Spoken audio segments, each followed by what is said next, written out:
You guys have talked a lot on the strip about making it feel like a movie, like being very inspired by Hollywood. And I think there's a certain amount of gamers out there that kind of wince when they hear game developers saying that, because I think like, I don't want to be in the field of just Hollywood's nephew, you know, and that's kind of what it feels like. So I wonder if you want to talk about that too much, like what separates you guys from, how do you worship Hollywood at the same time as wanting to distance yourself from it? I think the way we worship Hollywood, and I personally worship Hollywood, is that if I was a director making a movie, I don't have to build my own camera. I wish, like, you know, we could have that liberty to go like, okay, the tech is already there, because we could make a greater game, much bigger, better games, I guess, with things being set in stone. But the things that I think we learned, and we personally as a team learned from the movie industry, are the things that people are accustomed to. As much as it's true, we don't want to be, you know, in their shadow, and us wanting to draw from them, it has nothing to do with being in their shadow. We want to draw from them because of the things that we're accustomed to as people. I've lived, you know, through my life watching movies a certain way, so I'm accustomed to seeing things on a screen, and everything that makes a movie, everything that you see, the right lens being used, the right kind of, you know, lens flare actually on the screen, the right distortion on the screen, everything that you see, the imperfections that you see on a screen that are part of filming, you're accustomed to and you forgive. And when they're not there as a viewer, you will point it out, because you'll be like, wow, this movie is really weird, everything's very clear, and because you're not accustomed to it. That's what you are, that's what you want. You want imperfection.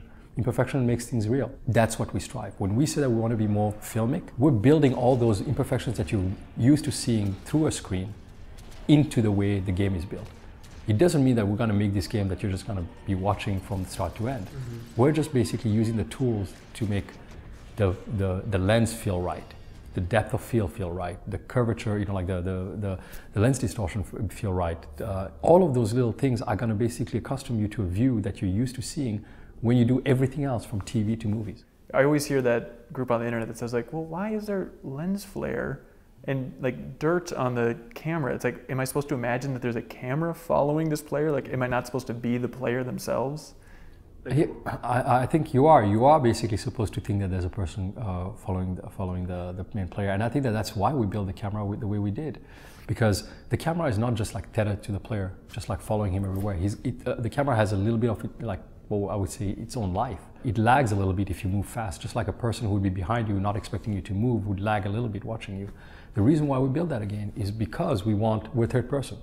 We want to feel like somebody's, you know, like kind of always there, like you're spying on all of these things. And I think that you forgive that in movies. Nobody questions the fact that, like, well, why is there a camera over your shoulder? Is there a person right there? You don't really think about it, right? But you accept the fact that the camera is there because you want to see a dialogue being shot over the shoulder. It's like Lakitu in Mario. Yeah, yeah, exactly. It is necessary in so many ways, purely because actually that adds to kind of the immersion that we want to build in the game. It's a decision we made. We're not saying that it's the right way. We're not trying to preach or evangelize anybody else. We're just trying to do what our style is. This is our style of making games. This is our own thing. So that's very important to us.